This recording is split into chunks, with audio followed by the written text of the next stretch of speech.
Good morning, everybody. Dear brothers and sisters in the Dhamma, thank you very much again for inviting me.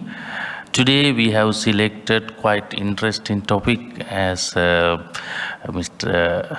Brother Leslie said. Dhammapada as a handbook. So everybody knows that Dhammapada should have in our not only in our mind but also in our hands. Wherever we go, we have we must carry on that. So in our luggage, in our room, in our vehicle, wherever we go, so we must have the Dhammapada because that is the handbook. So Dhammapada is considered as the handbook in the Buddhist, in Buddhism. So not only in the Buddhism, but also in the other religions, they also have their own handbook. Do you know some of them? Can you remind that? Okay, I will show you some of them. In Hinduism, in India, you will find out the Bhagavad Gita. Bhagavad Gita is in Sanskrit language, but English translation also there. So wherever Hindus are living in this planet, they are reading Bhagavad Gita because that is the handbook of the Hinduism. Judaism, Torah, Christianity, Bible, Islam, Quran, Sikhism, Guru Granth Sahib. So Sikhism is not, we can't find out the references in Malaysia. We have, yeah. So we have like that of the books. And Taoism, so Tao Te Ching. So these are the handbooks of each religions. So that is the significance of the handbooks, because we can find out the references, how we develop our mind, how we go through this world, and how we make the harmony, how we living with other people. So ethically, how they are important, like that we can find out the references. So that is the way of religion. There are some fundamental teachings in each religions, as you know. But some of them are helpful for the development of our life. So this life and afterlife. So how we make them develop? So this is how we have to read out the handbooks of each religions as well. Not only that, Confucianism, so Analects or Lunyu. So Avesta, the texts are very important because they are very important because the many people are reading the Avesta books also, the Shinto, Kojiki and Nihon Shoki. So these are the important books related to the handbooks of each religions. So as we Buddhist, we have Dhammapada. Therefore we have to read out the Dhammapada, and also we have to keep in our mind. Wherever we go, we have to read out. When we have the lesser times, we must be able to read the Dhammapada. Have you read? Now you have to start to read. So yeah, you are reading, going to read. That's important because that is the handbook. So let's see what is the importance of the Dhammapada. Dhammapada is the essential teachings on ethics, mental discipline and the wisdom. Ethics, what are the ethics? Ethics are good and bad. It depends on the good and bad. So we have to understand what are the good things in the world and also what are the bad things. how we refrain from the bad things, and how to recognize good as good. So we cannot understand good as bad, or bad as good. We cannot recognize. Good as good, bad as bad. So this is how we ethically develop in the society. So this is what we are going to identify throughout the Dhammapada. The mental discipline, that is very important.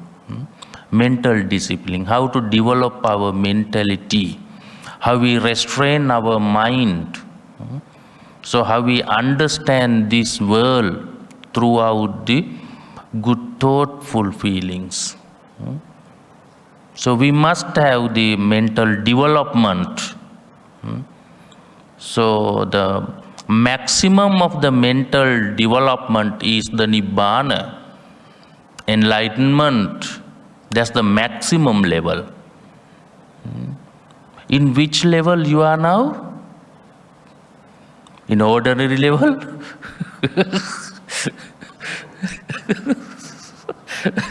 No, we are in one position. That's why we are here. We have somewhat development. Otherwise, we are not here. So therefore, we have the mental development, and also we can understand, we can recognize the people, we can understand what they need, and also how we live in the society as well. So it is not quite simple, but we have to understand. And the wisdom, that's what we must have. Everybody has wisdom. So everybody here who gathered have the wisdom, knowledgeable people. We gain the knowledge. We gain the knowledge. What type of knowledge we have?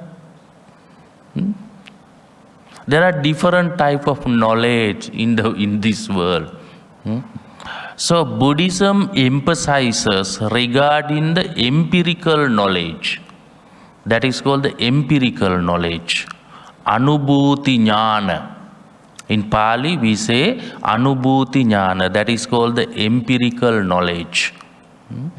So that means we can gain once we develop our mind. Everybody has wisdom, but Buddha has great wisdom. Wisdom is called the panya. That is panya. Buddha had the Maha panya. Maha panya means the great wisdom. You know the two qualities of the Buddha? One is great compassion, another one is great wisdom as well. So that's why Buddha is called the enlightened one. He eradicated all the defilements and realized the world. Therefore, Buddha had the great wisdom. We are also looking for that. One day we have to realize that. But what about the wisdom of the Venerable Arahant Sariputta? It can be compared to the Buddha? Cannot. Different levels. So nobody can compare to the knowledge of the Buddha, because Buddha fulfilled the perfections, paramita, perfections. That is called the panya paramita, perfection on wisdom. That is a panya paramita. So likewise, Buddha fulfilled the 30 paramitas. Maximum 30. He fulfilled. This is how Buddha realized the Dhamma. Therefore, Buddha had the great wisdom. We are also looking for, searching for that as well. So, the another thing, Dhammapada is organized into the chapters. Why we need chapter? Chapters are called the Vagga in Pali. Chapter. There are 26 chapters. That's why it's huge. So, it is not quite easy to read out because there are many verses, many poems. And also later on, in the 5th century, Venerable Buddha Ghosa composed the commentary to the Dhammapada. That is called the Dhammapada Katha, commentary of Dhammapada. So he has made the stories. What is the reason for these verses? Why Buddha mentioned the verses? What the content? So that's why the Dhammapada was huge. So in Dhammapada, according to the canonical text, only the verses we find out. Later on, the stories are made.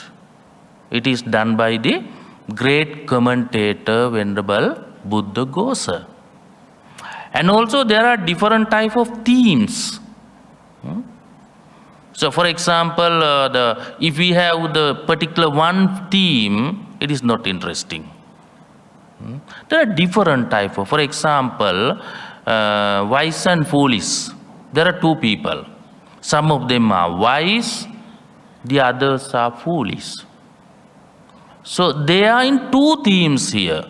One is Bala Vagga, another one is Pandita Vagga as well. So likewise, the themes are given. So one theme today we quoted the Citta, mind. This is also one theme.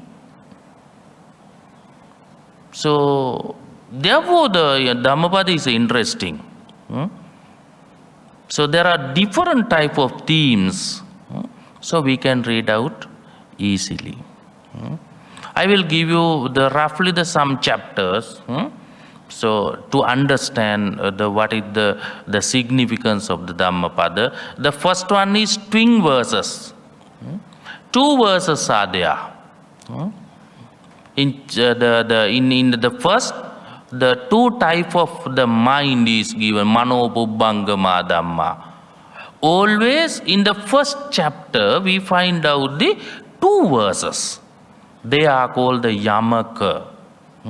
The first thing goes on the good the pattern, the second one is the bad. First one is one, opposite is the second one. So likewise, we have the two verses always in the first. The chapter in the diligence, Appamada. So how we find out the Nibbana throughout the diligence. Mindfulness and the diligence in practice. Mindfully how we practice this. So this is also one sadhana. The another one is the Papa Vagga, chapter of evil. Chapter of evil. So likewise we find out, so I'm not going to discuss with you what are the chapters on that. Dana Vagga, always you are giving dana. So what is the significance, what are the consequences of the dana? So these are the references in the Dana Vagga, Satcha Vagga. We are truthful people. There are two words in the Pali, Satcha and Alika or Musa. So how we refrain from bad truth. So this is the Satcha Vagga indicates how we have to identify the truth. So ultimately we have to go to the reality, truth and reality. That is a quite interesting concept in the Buddhism. Truth and reality. What type of truth we have to follow up? The Sila is important because the virtuous people can concentrate very easily. So this is how we can identify. One day we have to renounce. One day we have to leave everything. They are called the wandering ascetics. Who are the wandering ascetics? You know, in the Buddha's time, there were many wandering ascetics. When time comes, they leave everything. As kings, they leave their palace and the kingdom. As householders, they leave their house and go to the forest or searching for the reality. As millionaires are called the setti, like Adinna Pubbaka or Anatha Pindika. They are millionaires, they are called the setti. When time comes, they leave everything. Why in India we find out like that of feelings? Because the society has classified into 4 in India: Brahmachari, Grihastha, Vanaprastha, Sannyasi. Brahmachari from birth to age 16. That is called the Brahmachari period. They have to study hard. They have to fulfill the virtue. Because they are studying, they are trying to knowing something. Then when time comes, people have the household life, that is called the grihastha. They have marriage life. Then vanaprastha. When time comes, they try to understand what the world is. They try to read out the books, references, and also discussions. Everything is there because they try to develop their wisdom. That is the vanaprastha period. Finally, sannyasi, they leave everything, go to the forest or they are wandering ascetics. This is how the society has divided in India. How about in Malaysia? We are not divided, no? So we live as householders. So this is how in India. That is the interesting point in India. So finally they decide to leave everything, that is sannyasin. Buddha also did that. He renounced one day. He left everything. So this is the way of nekamma, renunciation. One day you have to do that. Even though you are not willing to do now.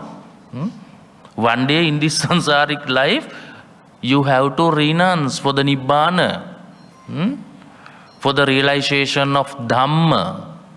One day you have to leave. So this is how we are going to study the Dhamma. So Virya, in order to do that, you must have the energy as well.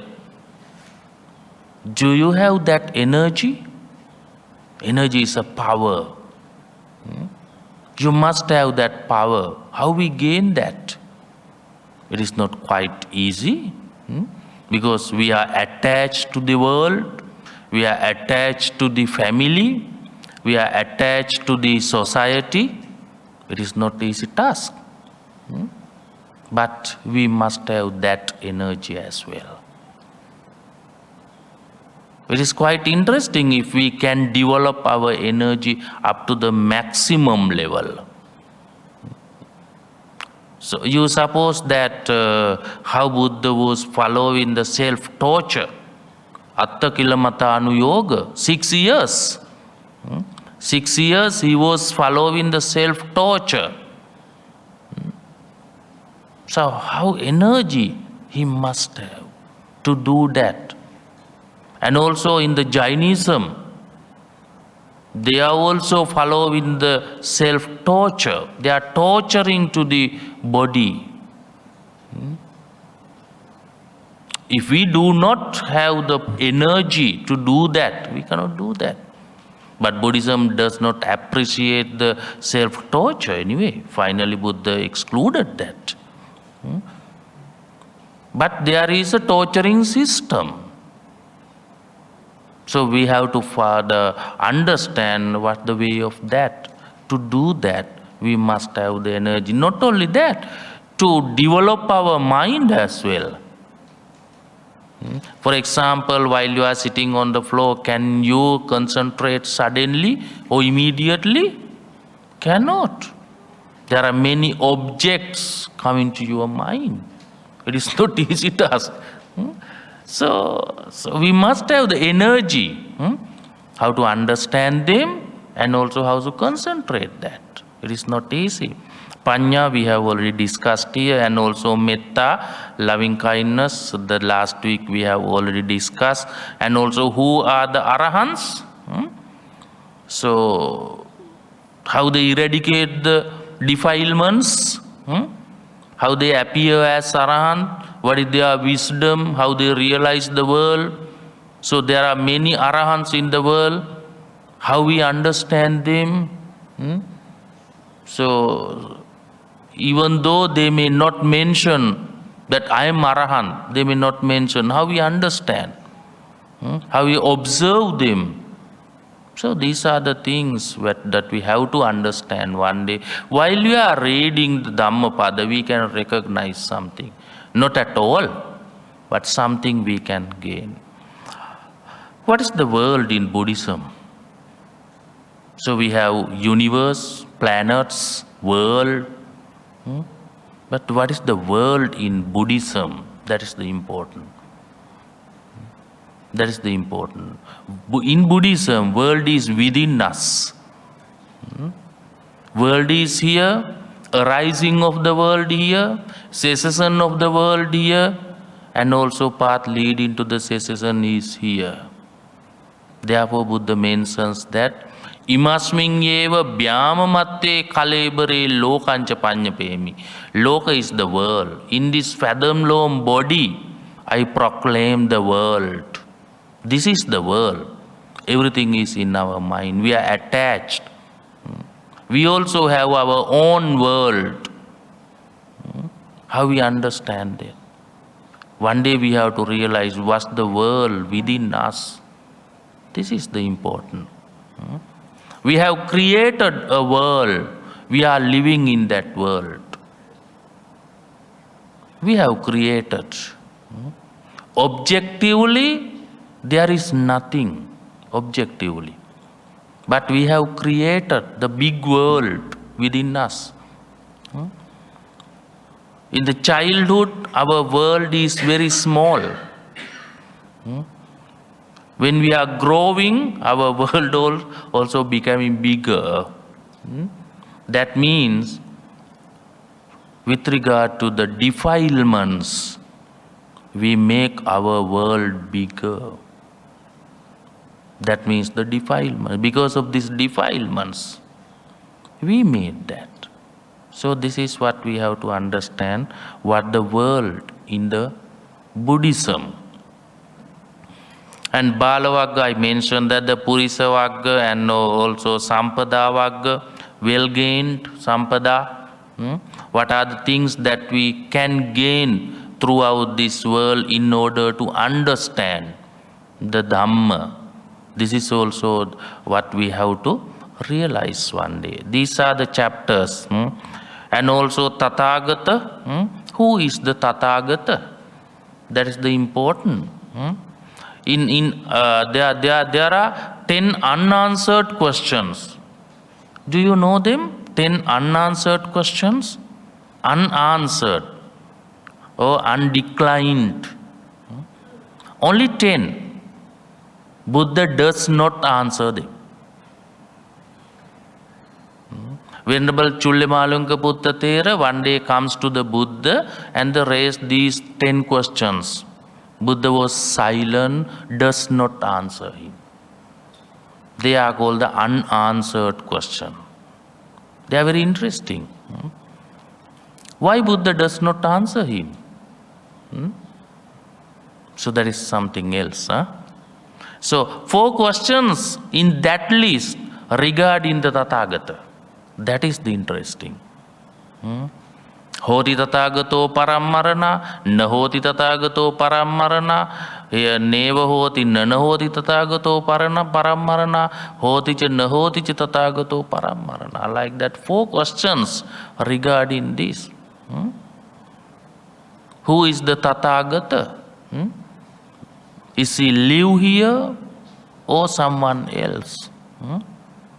Says that this concept in the Buddhism, Tathagata is the deep concept. Who is the Tathagata? So that is something else. So you can gain some picture. Who is the Tathagata in Buddhism? What is the path we have to go on? What is the path? There is a very interesting book that is called The Path of Purification. Very similar to the Dhammapada. It's a huge book. Path of Purification. Visuddhi Magga. Magga is called the path. Have you not read so far? Path of Purification? You have to start. You have to begin to read. That is also very interesting. Visuddhi Magga. Because the path is shown here. What is the path? One day we have to go through. If we know the path, easily we can go. Otherwise, if we do not know the path, we have to use the map. We have to use the Google map. But in the Nibbana, there is no Google map. We have to go through this way. So we have to know what are the paths. There are different paths. There are different paths to understand the Nibbana. Everybody goes on this way. Why Buddha gives the different paths? So ultimate goal is one. Ultimate goal is the Nibbana as well. So there are different paths because we have the different characters. Although we are here many, we have the different characters in this hall. Only the 6 characters in the Buddhism. Only the 6 characters. Though we are here many. 6 characters. Therefore, according to our character, we have to consider what is the correct path for myself. We have to know that. Sometimes we don't know who we are. Do you know who you are? We cannot recognize even ourselves. We cannot recognize. Either you are Lobha, the Dosa Charita or Moha Charita. Either you are Saddha Charita or Moha Charita. Either you are Raga Charita or Dosa Charita. We don't know. That's why we are complicated. We don't know. We don't know either I am lustful character or the faithful character. So we can't recognize. At least we don't know who we are. We have not recognized ourselves, who we are. That's why we are meditating. Meditation teachers will say you are this is what, who you are. So this is who you are. Otherwise we cannot. Sometimes meditation masters also cannot say who we are. That is the problem. Then how we understand the others? So that is, we are complicated. That's why we are complicated. We can't recognize ourselves. We try to recognize others. So that is the thing that we have to understand one day. Everybody knows what suffering is. The problem is the dukkha does not consider as suffering here as the deeper sense of the meaning. Suffering, pain, misery, they are not the deeper senses of the meaning. So in Buddhism, dukkha is considered as the unsatisfactoriness of this world. Unsatisfactoriness. Not like misery, pain, or like that. That is not. That's the unsatisfactoriness. With regard to the unsatisfactoriness, we are wandering in this world. This world, after world. So that's what we have to consider one day. So naga or serpents, patimokka, rules and of conduct, and also unbroken, akhanda vagga. So these are the other chapters given in the Dhammapada. Now you can understand the themes, the different type of themes we find out the Dhammapada. If one wants to know who are the Arahants, you can select the Arahanta Vagga, chapter of Arahant. So that is quite interesting. If you are interested on the Nekkhamma, renunciation, you can select those pages and read out easily. So these are the themes given in the Dhammapada. Another one is meditation, everybody knows that, and also the Nama Vagga, and also Vitaraga Vagga, freedom from attachment. One day we have to understand how we free from the attachment, Raga and the Vitaraga. Raga means the attachment. Vita means free from. One day we have to be Vitaraga. We have to free from attachment. If we can free the free from the attachment, there is the liberation. Vitaraga and liberation are interconnected. There is a liberation. So the liberation and the emancipation, what is the most appropriate word for Nibbana? Emancipation, even though it is a liberation, so another appropriate word is given to the Nibbana is emancipation. So these are the chapters we find out, that is the themes, that is the quite interesting book was the Dhammapada. What is the meaning of Dhammapada? That is also important. When we read out the books, first we have to know what is the meaning of that. What is Dhamma? Dhamma is the teachings of the Buddha. Or we can say law of the nature, or the truth. Dhamma has many meanings. There is one book that is called the Dhamma. The different meanings are given in that book. So here we can take three types of meanings. One is the teaching of the Buddha, or we can say the law of nature, or thirdly we can say the truth. So that means while we are reading the Dhammapada, we can know the teachings of the Buddha, what he discovered, the knowledge on Dhamma.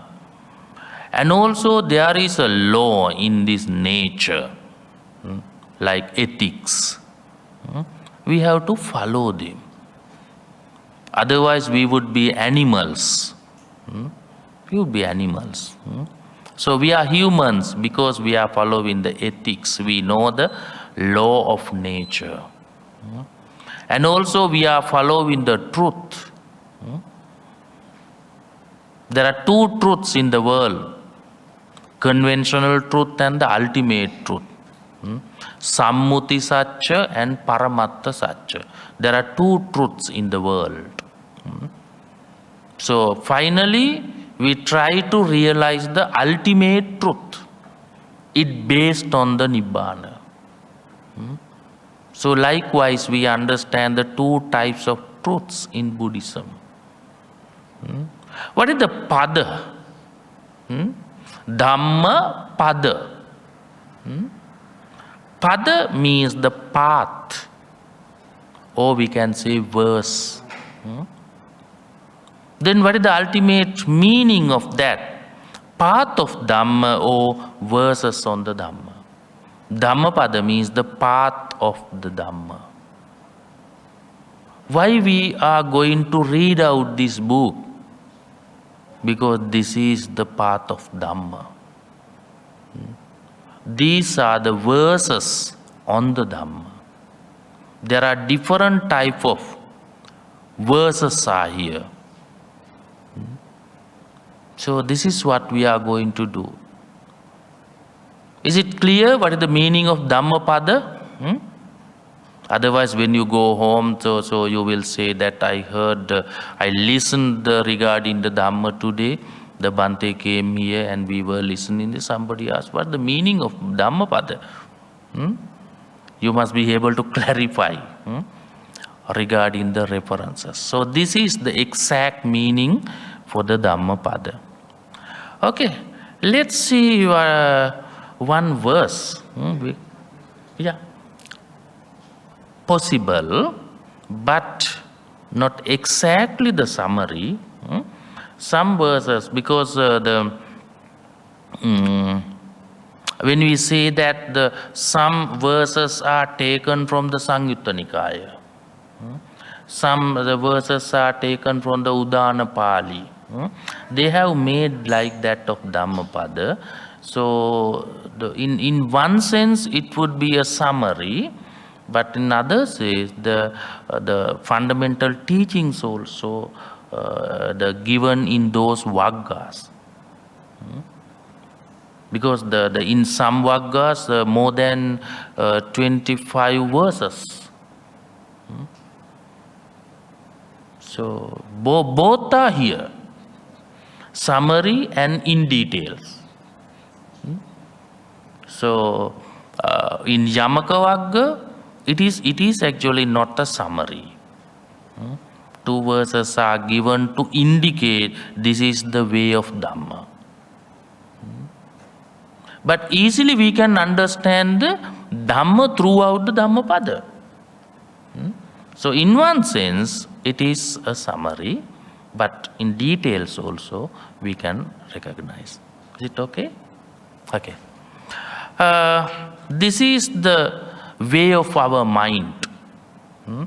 Pandanang chapalan chittan durakkan dunnivarayang ujung karoti medavi usukarova techana. So what is the way of our mind? It is wavering, always shaking, always going to know the attachment, always looking for the objects. Even though you are here sitting on the chairs, your mind is not here. It's wavering, shaking always. So looking for the objects. That is the way of mind. Then again you try to catch up. No, I'm here to listen here. Again you try to catch up, and within few seconds again your object goes back. That's why we cannot concentrate our mind. This is one way. We must not have the frustration on that. This is the way of all the ordinary people's mind. We are ordinary people, putajjana. We are ordinary people, that's why we cannot concentrate immediately. We have been practicing for the many years. Even today, we are practicing. We don't know how many years we will practice for our Nibbana.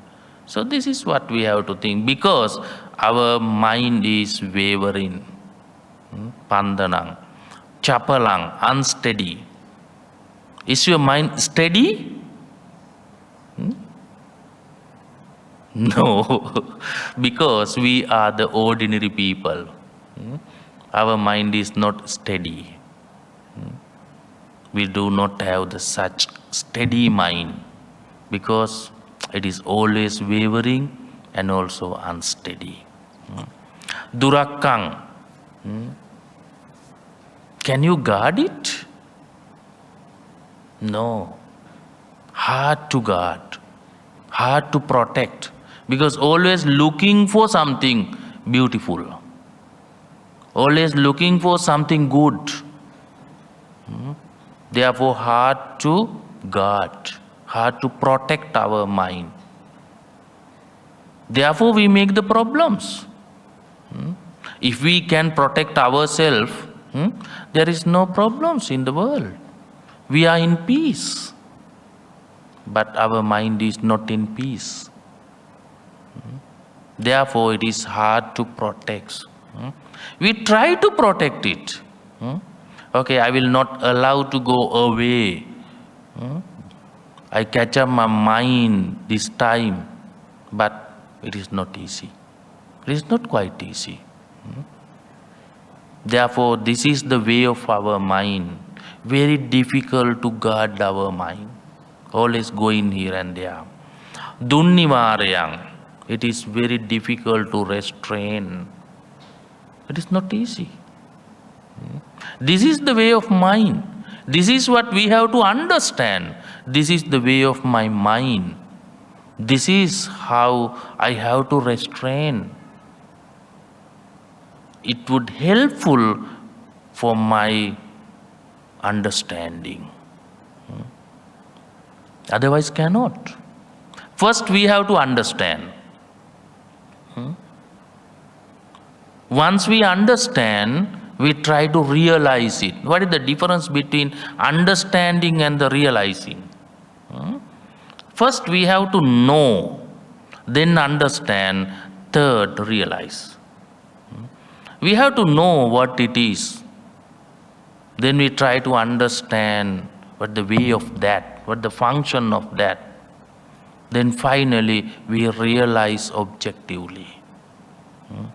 Now you know the way of mind. One day we develop up to the understanding of the world. In the maximum level we realize it. Now in which level now you are? So we are going to know the way of the mind. Then we have to concentrate, we have to meditate. Then we understand it. Finally, if we can fully concentrate, we realize it. That is the great development of the mind. The development of mind is the Nibbana. Knowing himself, knowing ourselves, that is the Nibbana. That means Nibbana. There are two words. Ni means no or not.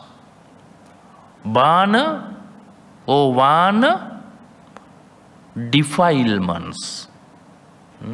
Bana means the defilements, kilesa. If there is no defilements, that is the Nibbana. That means we have to eradicate the whole types of defilements. That's what we are going to do. In order to do that, we have to restrain our mind first. As ordinary people, it is difficult. Because we are the ordinary people here. Ujung karoti medavi. There are two people, wise people and the foolish people. What wise people do that? The wise one strains We are wise. That's why we want to make our mind strain. We want to make our mind develop into the highest level. This is what we are going to do. The simile is given like an arrow maker an arrow. How arrow maker makes arrow? Is it easy? No. Is it not easy? It is the difficult task for the arrow maker. So how hard to do that? How he has to think, how he has to restrain his mind, how he concentrates onto that. So this is how we have to do that. We have to make our mind as an arrow maker an arrow. It is not easy. He gets only the toolbar. Then he makes it. So today we are not using the arrows, that's why we don't know how to do that. We have only the weapons today. Not even the swords we are using. So that's why simile is not the familiar to us. So, but we can understand the way of that regarding this simile. So this is the way of mind.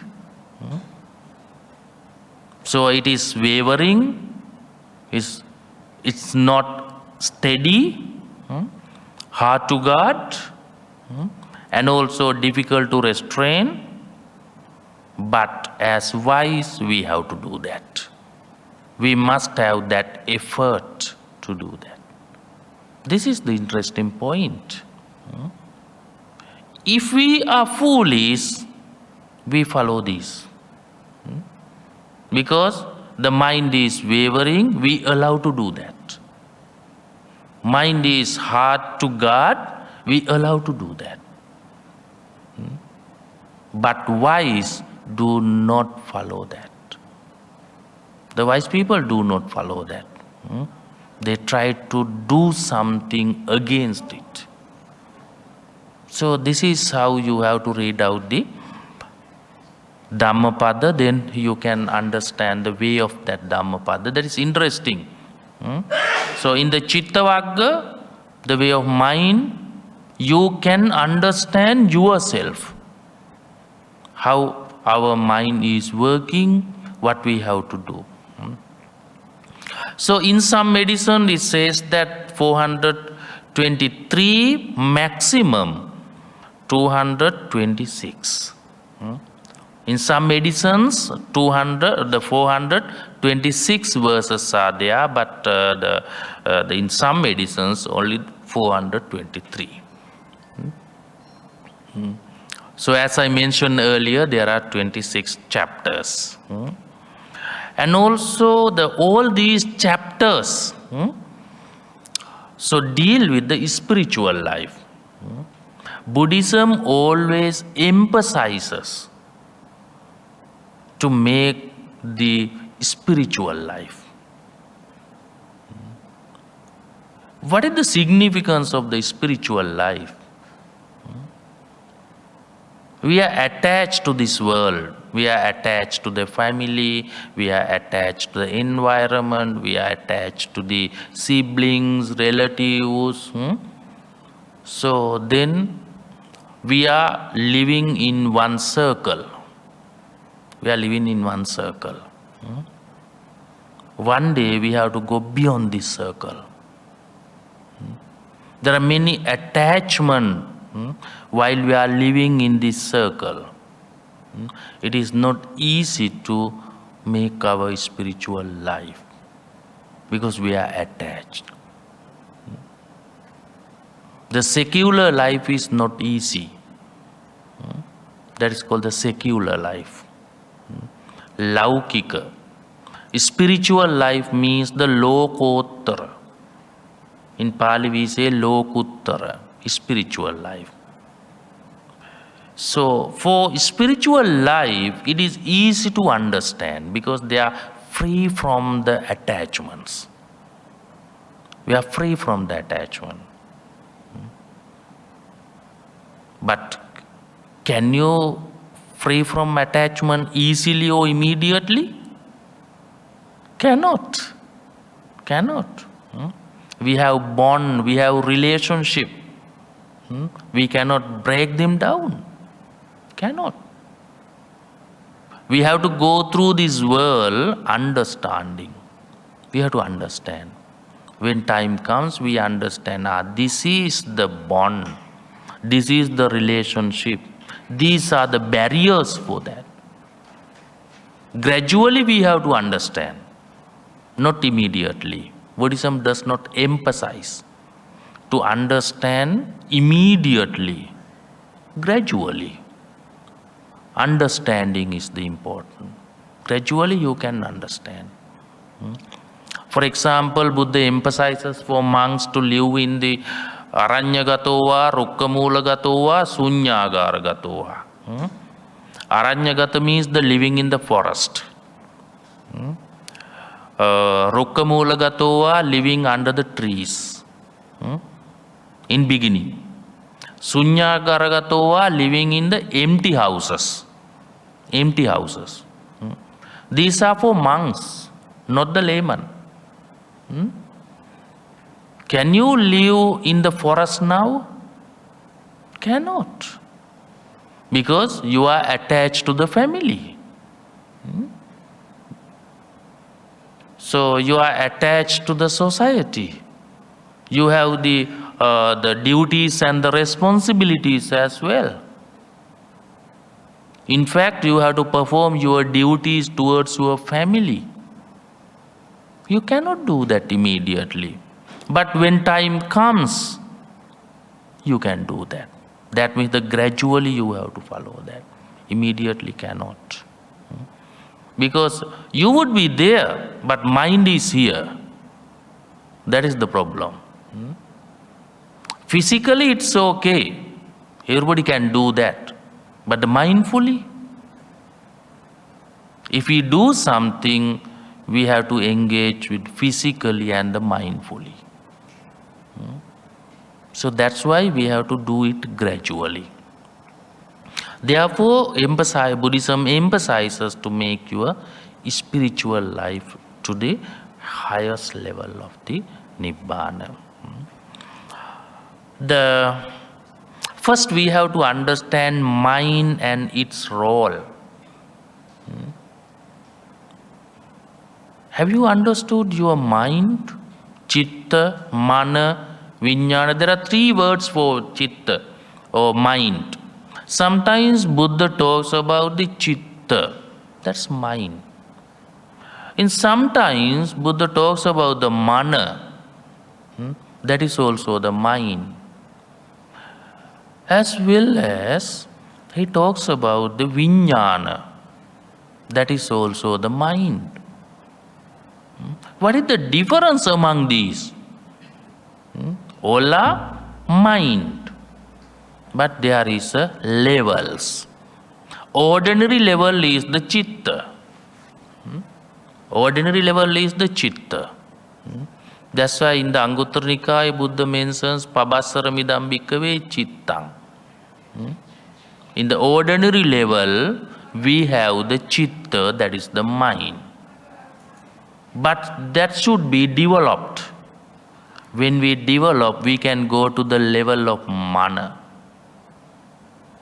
That is called the Mana. That's why Dhammapada starts with the Mano Pubbangama Dhamma. Mind is forerunner. That is not the Citta. That is the difference between Citta and Mana. That means Mana is the second level of that mind. Again, we have to develop the Mana. When we develop, we can receive the Vijnana. consciousness. That is called the consciousness. Vijnana. We have to know something else in this level. In this level, we can develop, we can achieve the Nibbana, and also we can achieve the Arahantship, and also the some powers we can achieve on this level. That is the difference among Citta, Mana and Vijnana. Therefore, we have to know the role of mind. That is the important fact. And also, in the structure of the Dhammapada gives the consequences of good and bad actions. That is the important. We have to understand what is bad and what is good. In the world, there are good and bad only. We can say they are the ethics, good behaviors, and also the nature of the wisdom. And also, while we are going through the Dhammapada, we find out the suffering and the path to its cessation. That means Four Noble Truths. Four Noble Truths also we can identify throughout this way. Not only that, virtue and morality. Yo silava silavantesu dadati danang. Have you heard that the statement? First you have to be virtue. Then you give the dana for the virtuous one. That's why you observe the 5 precepts first. Otherwise you can give without observing the 5 precepts. Why always observe the 5 precepts? Always we try to observe the 5 precepts. Why? First we have to be virtuous one. That is the morality. That's what we have to understand. So when we read out the Dhammapada, we can understand what is the way of virtue. What is Sila? In Visuddhimagga, Sila has clarified in different ways. Like King Silang, what is Sila? Kenattena Silang, what is the meaning of Sila? What is the characteristic of the Sila? What are the consequences of the Sila? These are the certain ways how we understand the virtue. So when we read out the Dhammapada as well, we can understand the different themes. So as I mentioned, when we go through the Dhammapada, we can understand the power of the mind. And also the karma, action and the consequences of the actions. Karma is the most important one. That is the fundamental teaching of the Buddhism. But the problem is, Buddhism does not believe that everything is karma. Do you believe everything is karma? No, as Buddhists we cannot believe that. Why? If everything is karma, who we are? We must be able to free from those actions. We must have that effort. Effortfully, we must overcome the karma. Who told that everything is karma? Nigantanatha Putta, or in Jainism. In Jainism, the Mahavira said that everything is karma. While going on the path, they use the mask. They use the mask. Why? While going, sometimes intentionally, some insect can jump into our mouth. It would be a papa, sing. According to the Jainism, not in the Buddhism. That's why they close their mouth always. While going, they sweep the road. Unintentionally, we kill some insects. Unintentionally. We don't know. They say that this is also a sin. That is in Jainism. Therefore, Buddhism does not believe everything is karma. Intentionally what we do, that is the karma. Chetanaham bhikkhave kammang vadami. Intentionally we have to do.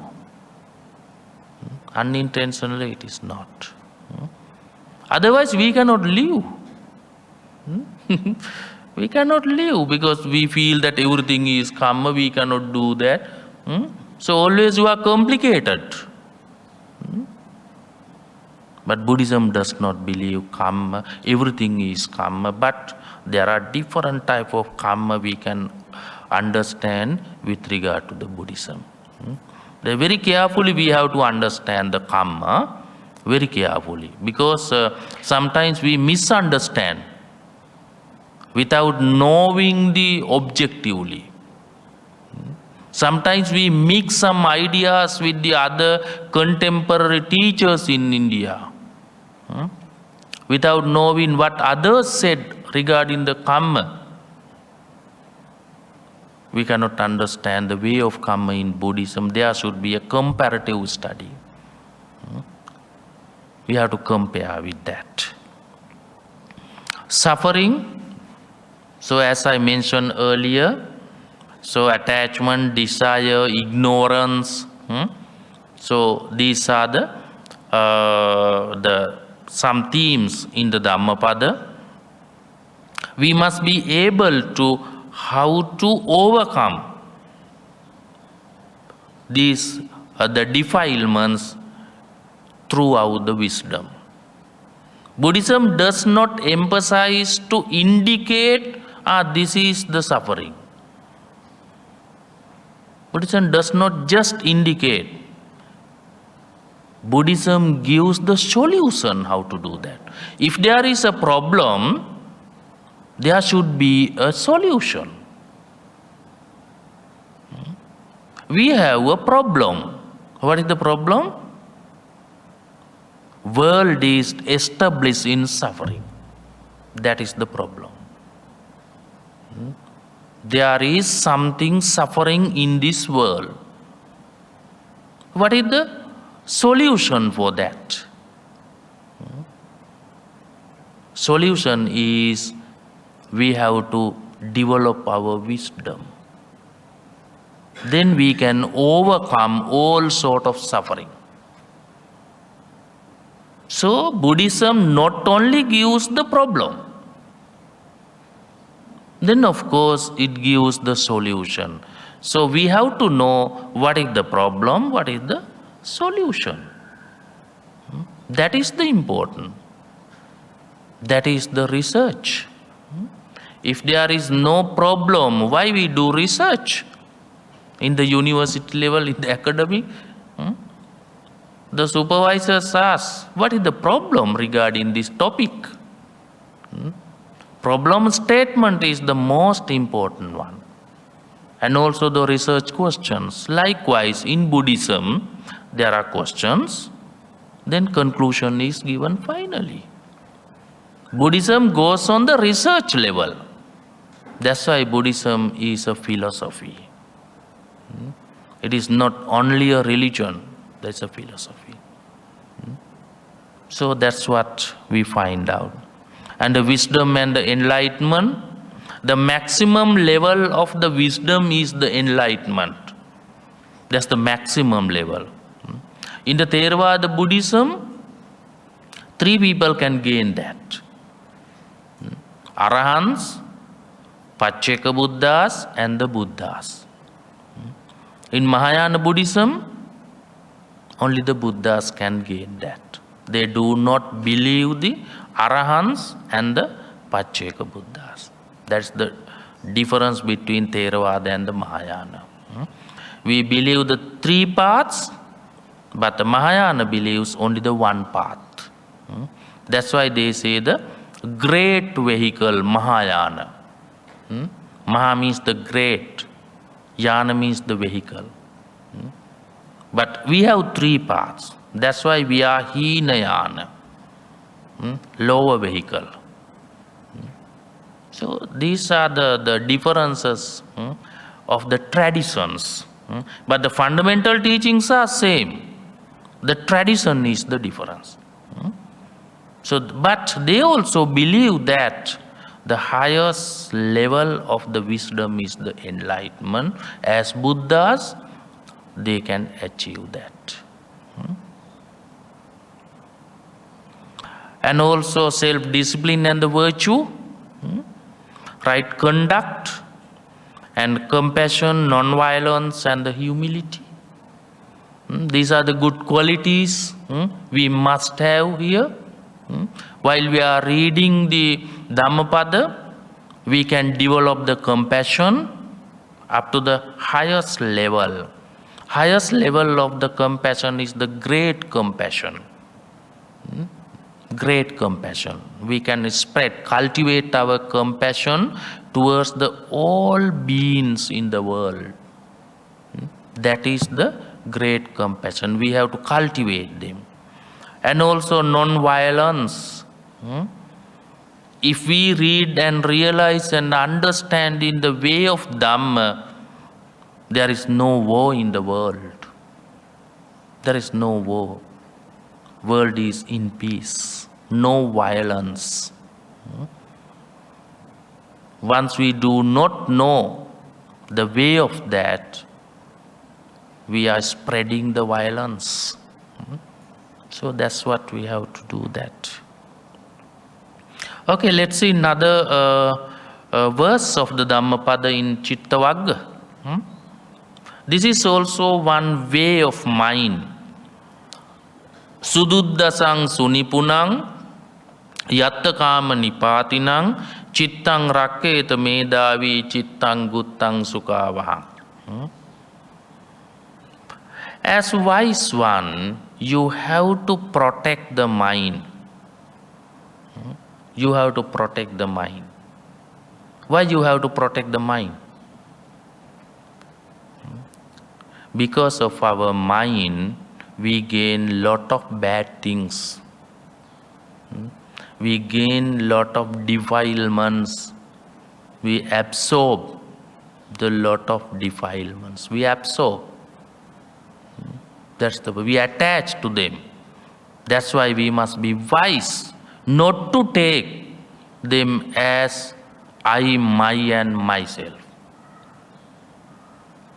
Sometimes we take those defilements as I, my, and myself. So that is the problem. That's why we have to neglect them. We have to neglect them. Then we must have the freedom of mind.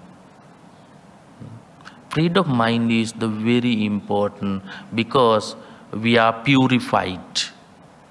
We are purified. No more in the mind.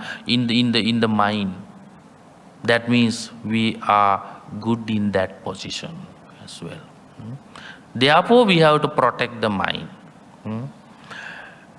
Sududdasang, very difficult to see. Can you see your mind? One day, did you try to see your mind? No. It is difficult to see our mind. It is very difficult to see. Because we don't know who we are. We don't know what we are. We don't know what we think. We don't know. But we are here. We are here. One day, first we have to know who we are. Then what we are. What we do here. What we did Everything we have to know.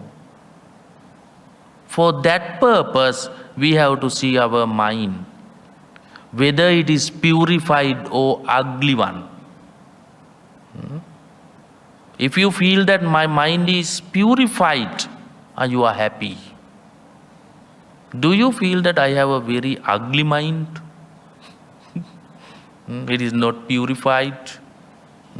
You have to feel one day, you have to see yourself, who I am, what type of mind I have.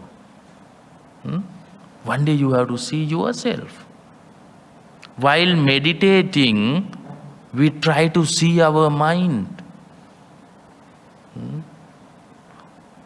Whether I take the bad feelings or the good feelings, I have to see my mind.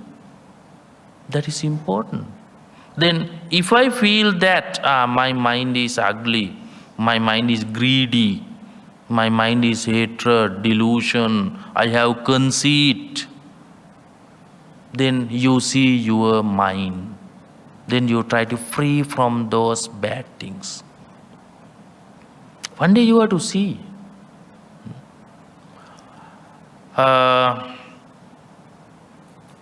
And very subtle and jumping at whatever it desires. Yatta kama nipatinam. That is the way of mind. Jumping at whatever it desires. If there are any desirable things, we jump into that. Because we wish to take those good things. This is the way of mind. Why we like cinema? Why we like music? They are good for our eye and ear. They are good, desirable activities. This is the way of mind. This is the way of mind. We have our hobbies. We need to do something as joyful things. This is the way of mind.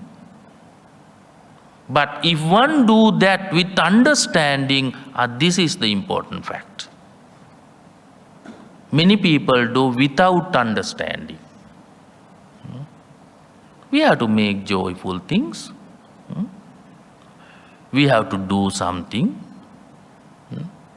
for our joyfulness, for our happiness. We have to do something. Buddhism does not say that not to do. You do, but understandingly you do that. You better know objectively, then you do that. Without knowing, if one does something, that is meaningless. That is meaningless. Therefore, we have to do something knowingly. Because our mind always looking at the good desires, looking at the good objects.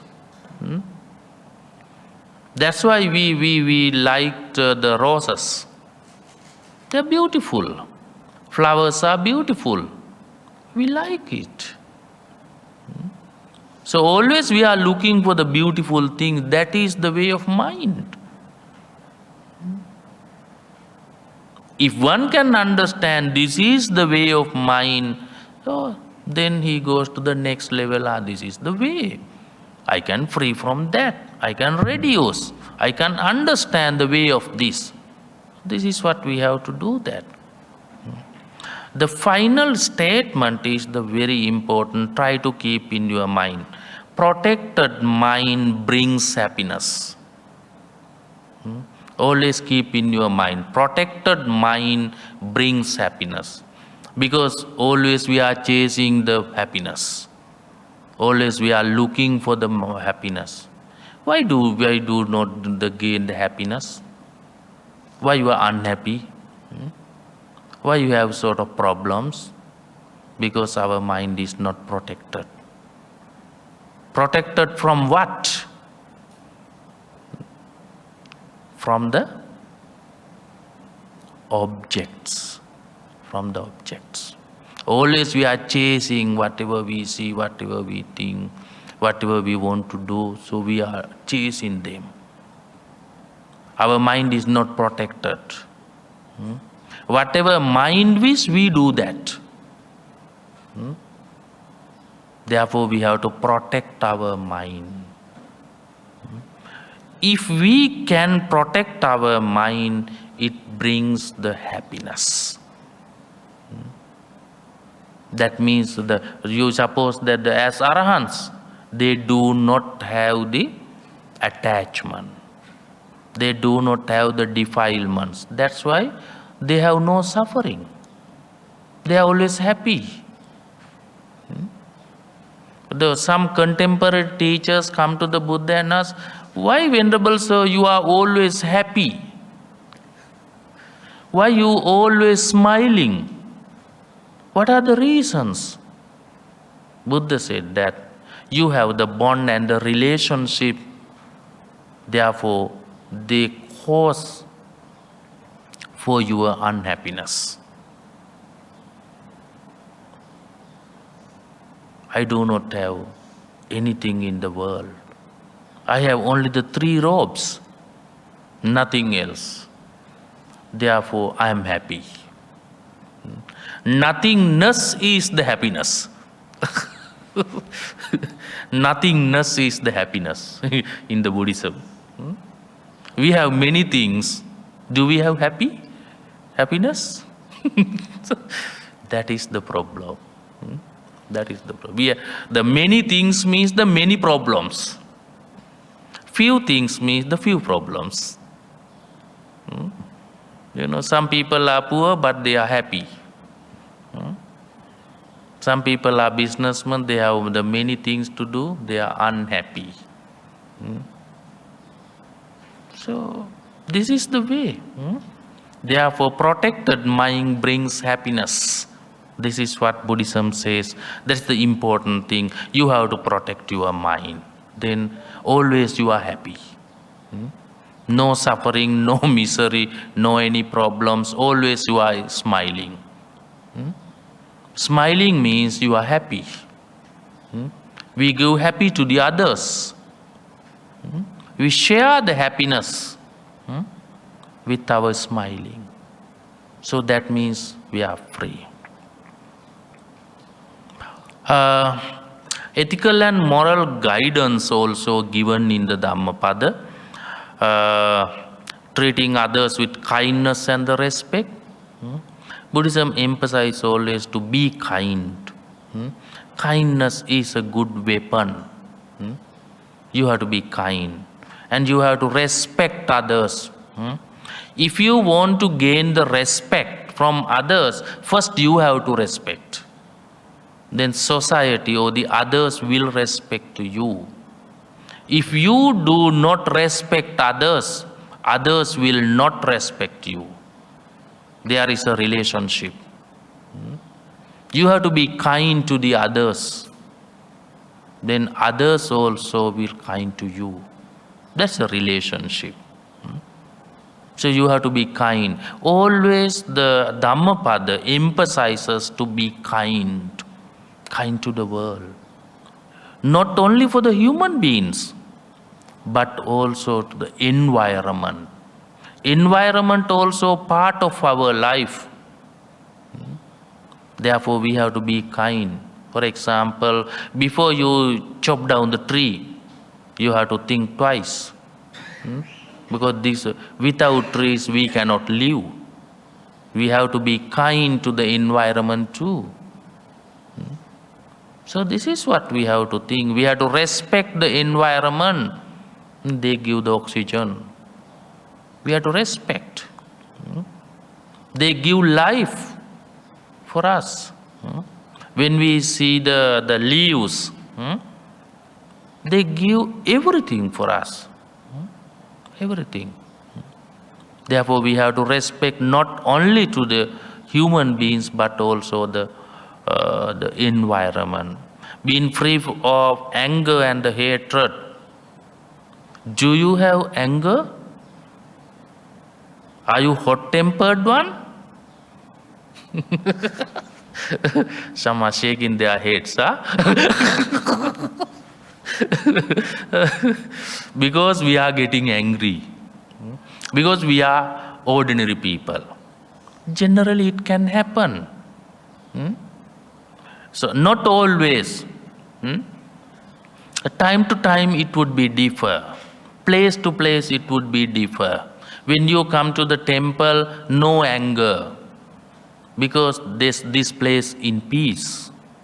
But when you go to the home, you can get angry. The place to place, it would be differ. So you have to control your anger. You have to control your hatred. Nahi verena verani. There is a very important stanza here. Nahi verena verani.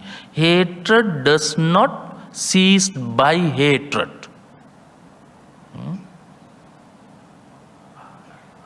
But by love.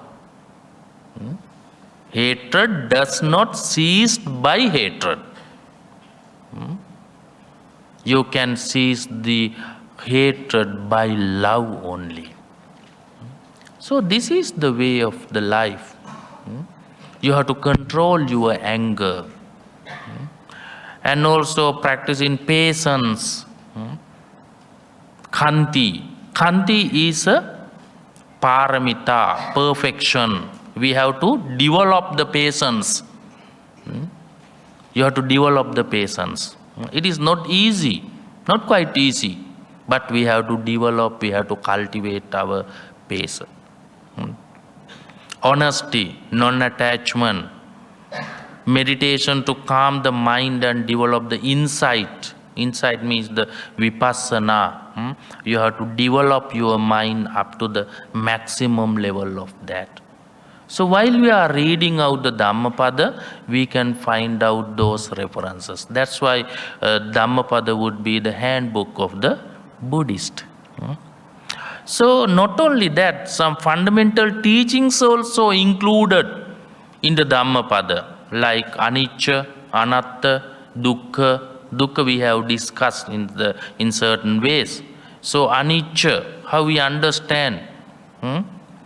So if one can understand the impermanency, it helpful to reduce the attachment and the desire. Everything does not remain forever. It does not last. So we have to understand that. Whatever is impermanent, that is suffering. There is a connection between anicca or the impermanence and the suffering. Because of that impermanent, suffering arises. So this is how we have to understand. Whatever is suffering, it causes for the anatta. It understand. It make understand what the way of anatta. Otherwise we understand the atta, self. So we have to understand what is the way of this life. So that is the important. Then we can understand there is no permanent entity in this world. There is no permanent entity. Everything is caused to change. This is what we have to understand. So you can gain that knowledge throughout the Dhammapada and also independence. This is also important to understand the wisdom and the compassion. And also this is what you are following now, meditation and the mindfulness. How to train the mind and develop the deeper insight. This is the important fact while we are meditating, how we cultivate our mind, how we purify our mind. So this is also one such important fact. Finally, the path to liberation. Esa maggo visuddhya, Buddhism emphasizes this is path to purification. So the Dhammapada leads to realize the purification or the Nibbana. This is also one such. Okay. So this is one important. I will give you a few more the verses to understand the way of mind. Kumbhupamang kayamimang viditva. Having understood this body to be a jar or a clay pot. We have to understand this body as a clay pot. When it fall down, definitely destroy. Likewise, our body also causes to change and finally vanish. Having established mind like a city, so mind we have to understand as a city. What is the difference between village and the city? Village is so calm and quiet. That's why I am in the Malacca. Malacca is the calm and so quiet. How Kale? It's a busy town. It's a commercial one. Many people are there. That's the diversity of the world. This is how our mind is like a city. Always complicated. Many objects come to the mind. It is not easy to recognize each other because many people are here. In the village, we know who they are. By the names we can address. But here, many people means many desires. This is the way of mind. Mind is like a city. Everything is there, but all are caused to problems, frustrations. So town is very busy, likewise our mind. Our mind also very busy. Sometimes we do not have any problem, but we are complicated. We don't know what the reason. We are complicated. Do you have that experience? Sometimes we are complicated, we are confused, no problems. But we are feeling like that. This is the way of mind. It is easy to safeguard. This is the way of mind. Attack Mara with the weapon of wisdom. One day we have to attack the Mara.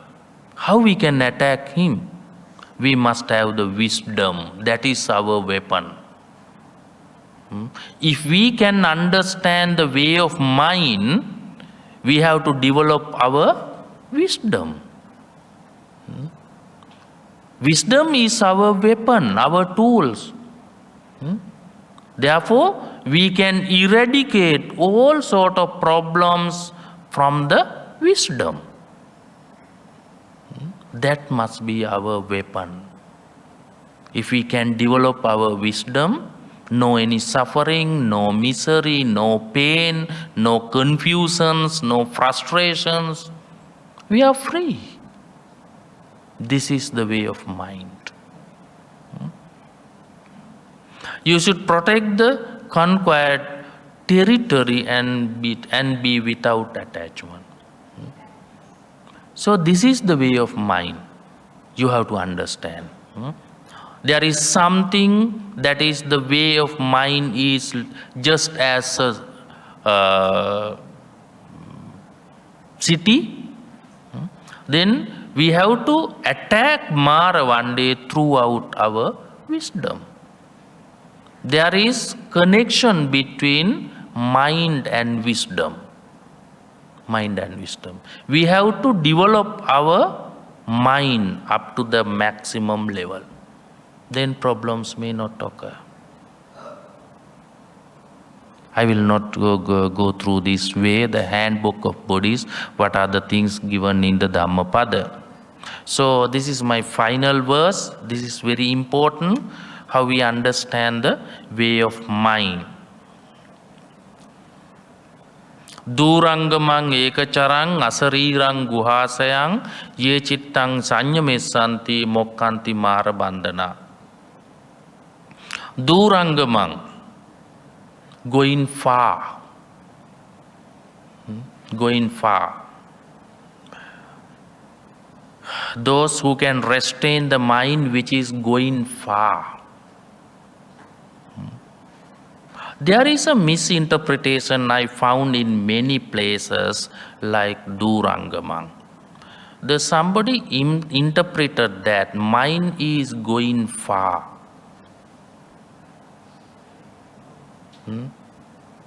Here also the translator like, that's why I quoted this standard poem to discuss with you. So many people say that mind is going far. But Buddha said that mind does not go far away. Then what is the misinterpretation here?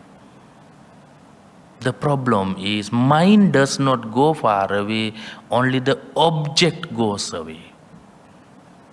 Mind is here. Your objects go away, go far. Your mind is here. For example, you suppose that your object is your house.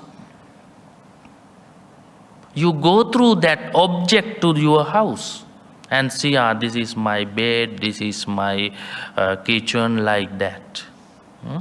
Object only the go away, not the mind. Mind is here. Always we are going with the object. That is called the arammana. Arammana. We get something as objects and we go with them. That is the exact meaning of the Durangamang. The commentator also mentions that mind does not go away, go away. Objects only the go far away. Objects arammana. Ekacharang, wandering along. Mind is wandering along. There are no two minds. First mind comes, then after coming, then it goes back, next mind coming. The thoughts also same. Thoughts also same. Equally, two minds do not come. Always mind is wandering along, not as two, not as couples. Only one mind we have. Only one.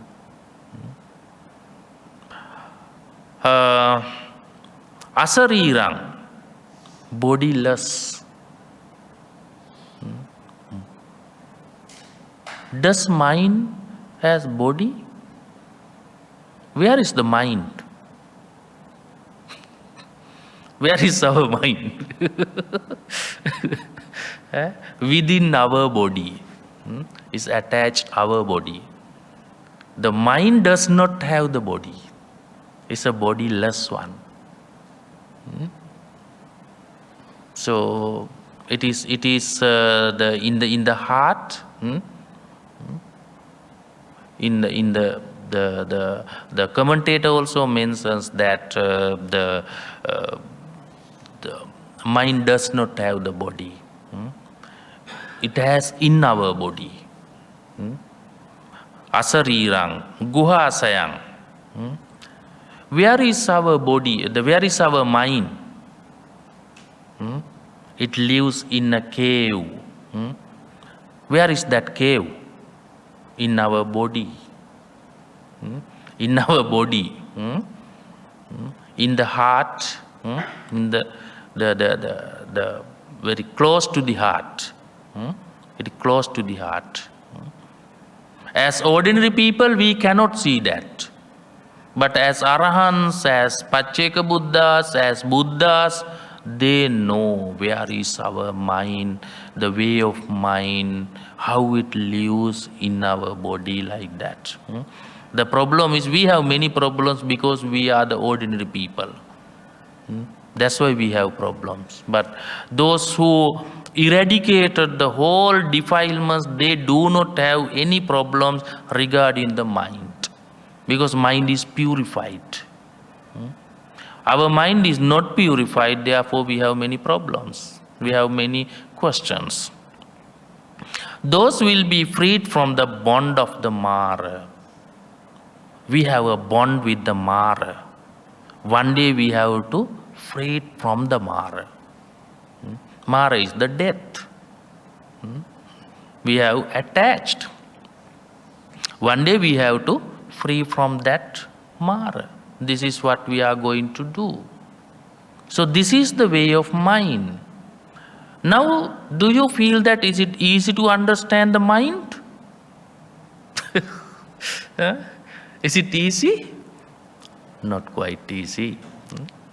But we have to know, then we have to understand, finally we have to realize it. We have to realize it. So these are the things that we have to consider. So we have 15 minutes more. I think we better bind up our discussion, the discussion, and allow to the questions. Okay, thank you very much. And you accumulated the merits listening to Dhamma. By the power of this listening, you may free from every sufferings and the dangers. You may find the peace and happiness. Eventually, you may attain the final bliss of Nibbana. Sadhu, sadhu, sadhu. Any questions regarding this? First, I request, please read the Dhammapada. Yeah. So, Bhante, which Dhammapada we should refer to? Which writer is the translation is more accurate? Which writer? The one who, you see, there are many Dhammapada. Yeah. So this one, you got it from which book? This book I found from the Bhante Jnanamolyo Bhikkhu Bodhi, I think. I can't remember. I quoted... I can't remember the author of that. If you need, I can let you know. Okay, thank you. Thank you. Because as you said, actually, there are many Dhammapada, many translations. Some of them are complicated. Bhante, verse 41, that's the previous one. The translation is about the mind should be established as a city. Is this? Yes, city. Here is city. I mean, I have learned part of the first 100 verses by heart of the Dhammapada, but in German translation. I don't know Pali. I would suggest a different interpretation. Maybe you would reconsider that.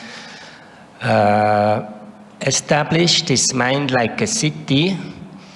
What I have understood is establish the mind like in the sense of a fortress. That cannot be attacked like a fortress. I believe that would make sense. And then when you have protected yourself like a fortress, you are safe. The mind is strong and safe. Then you will attack Mara with a weapon. I believe that will be is the interpretation that I have known. Yeah. What do you think about that? Thank you for that. There are many interpretations regarding this, because not only in Dhammapada we find out this the verse, but in the Sangyutta Nikaya and also the other places. So when according to the context, they give the interpretation. So according to the Dhammapada, under this context, this is more appropriate because this is for ordinary people. Those who know the Dhamma as a path. But when we go to the Sanghatnika and the other places, they are attached with the fundamental teachings. Therefore, the deeper senses of meanings and the interpretations are given in such places. For example, if I say that one day Venerable Chullemalanka asked, Venerable Sir, why you are saying feelings are 3 here? In other places you said that feelings are 5. Why here you are explaining the 3 feelings, Vedana? Then Buddha said that I have to consider the context and the people. Some people can understand only 3 here. That's why I am formulating only 3. But when I formulated in such places, they are able to understand more than this. That's why I am explaining those things. So likewise, the interpretations actually under the context. That's why Dhammapada, this interpretation is appropriate here, but the other interpretations are preferred to those places. That's why the different things. And also when we come to the commentators, they give another interpretations, not explained in the canon. So this is the way of the interpretations in Buddhism. Thank you. Because different people, different context, different places. So some people cannot understand what Buddha mentions objectively, then Buddha had to make it easy. For example, 500 people are listening to the Buddha, but only one person got the arahantship. What about the 499 people? So that is the problem. So therefore Buddha explains in the different certain ways. According to the people who gathered, according to the context. This is the way. But still, Bhante, but what would that mean? Establish the mind as a city, like a city. According to this, Nagarupaman Chittamidan Tapetva. First we have to understand this mind as a city, then we attack to the Mara through the wisdom. Yes.